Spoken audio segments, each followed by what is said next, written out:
Assalamualaikum warahmatullahi wabarakatuh. Pada kesempatan kali ini kita bertemu kembali dengan mata kuliah pengantar teknologi informasi dengan judul pemanfaatan internet dalam peningkatan kualitas pembelajaran. Pada zaman saat ini semua hal itu serba teknologi. Oleh karena itu internet itu menjadi kebutuhan penting bagi banyak orang. Seringkali untuk terhubung dengan dunia luar kita perlu menggunakan internet. Internet memberikan kemudahan dalam mencari informasi yang kita inginkan. Dengan adanya internet kita dapat mempermudah atau memperoleh berbagai informasi dan juga melakukan komunikasi dengan orang lain tanpa harus melakukan bertemu dengan orang lain tersebut. Selain itu, komunikasi internet juga dapat dimanfaatkan untuk menunjang pembelajaran. Seiring dengan perkembangan zaman, proses pembelajaran juga mengalami perubahan. Pada awalnya dalam proses belajar mengajar, guru itu menjadi satu-satunya media untuk memperoleh berbagai macam ilmu pengetahuan. Nah, hal ini terus berlanjut hingga akhirnya muncul media buku. Dengan adanya media buku, hal ini tentu memudahkan setiap orang dari berbagai kalangan untuk memperoleh ilmu pengetahuan yang mereka inginkan, karena media buku ini pada masanya itu lebih mudah dijangkau dan diperoleh. Salah satu bidang pendidikan yang memperoleh dampak dari adanya perkembangan dalam bidang teknologi dan informasi adalah perguruan tinggi. Internet memberikan kontribusi yang sangat besar di perguruan tinggi. Internet mampu memberikan kemudahan dalam mencari informasi dalam berbagai bentuk. Nah, hal ini tentu memudahkan para mahasiswa untuk memperoleh berbagai informasi yang tidak mereka dapat di tempat perkuliahan. Manfaat internet dalam pembelajaran itu sangat signifikan dan luas ya. Ada beberapa manfaat yang kami temukan dari berbagai sumber yang pernah kita baca dan kita cari juga. Yang pertama adalah akses informasi.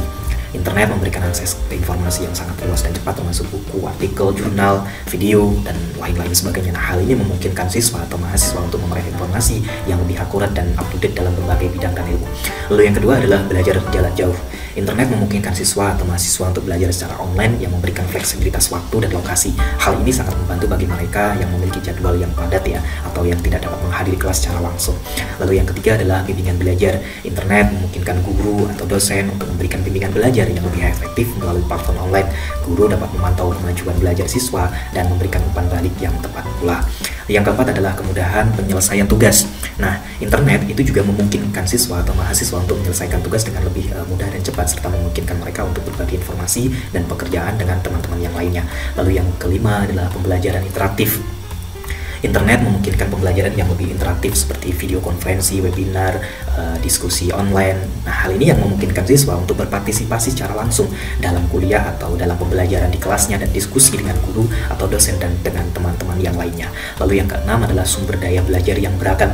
Internet memberikan akses kepada sumber daya belajar yang lebih beragam tentunya, seperti video, podcast, dan infografis. Nah, hal ini memungkinkan siswa atau mahasiswa itu untuk memilih sumber daya yang sesuai dengan kebutuhan mereka sendiri. Lalu yang ketujuh adalah pembelajaran seumur hidup. Internet memungkinkan siswa untuk terus belajar dan meningkatkan pengetahuan mereka sepanjang hidup mereka. Selama internet itu masih ada ya, berarti kita masih bisa belajar dengan mengakses berbagai sumber belajar dan informasi yang tersedia.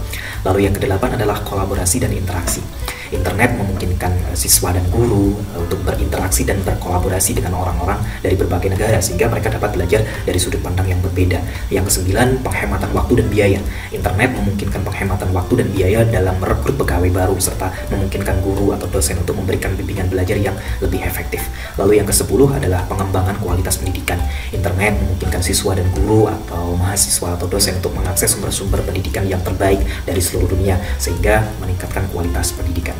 Dengan demikian, manfaat internet dalam pembelajaran itu sangat luas dan beragam, serta memungkinkan siswa atau mahasiswa dan guru atau dosen untuk mengembangkan kualitas pendidikan yang lebih baik.